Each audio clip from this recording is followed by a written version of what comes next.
Sir, आपल्या Chopra आगारामध्ये buses प्राप्त होणार आहेत आणि त्यासाठी कसं नियोजन आहे?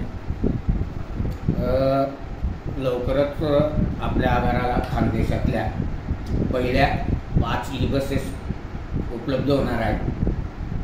सोमवार मंगळवारपर्यंत त्या बसेस येणं अपेक्षित आहे.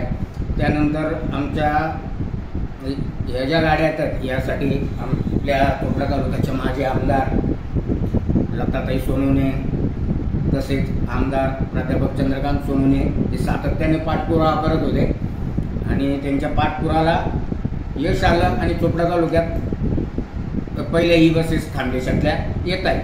त्या बसेस आपण धुळे मार्गे नाशिक तसेच जळगाव मार्गे छत्रपती संभाजीनगर या 2 मार्गांवर चालवणार आहोत.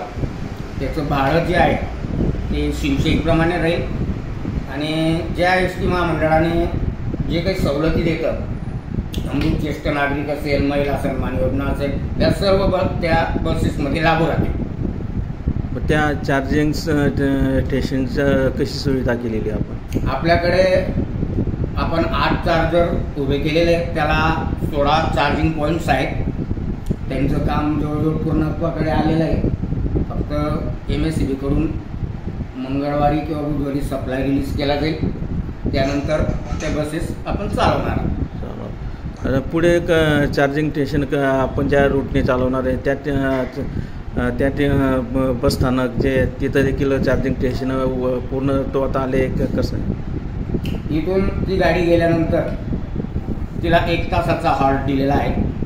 ती एकदा चार्जिंग केल्यावर जवळजवळ 315 किलोमीटर चालते. त्यानंतर त्या नाशिकला छत्रपती संभाजीनगर इथे सुद्धा चार्जिंग होतील आणि परत येतील.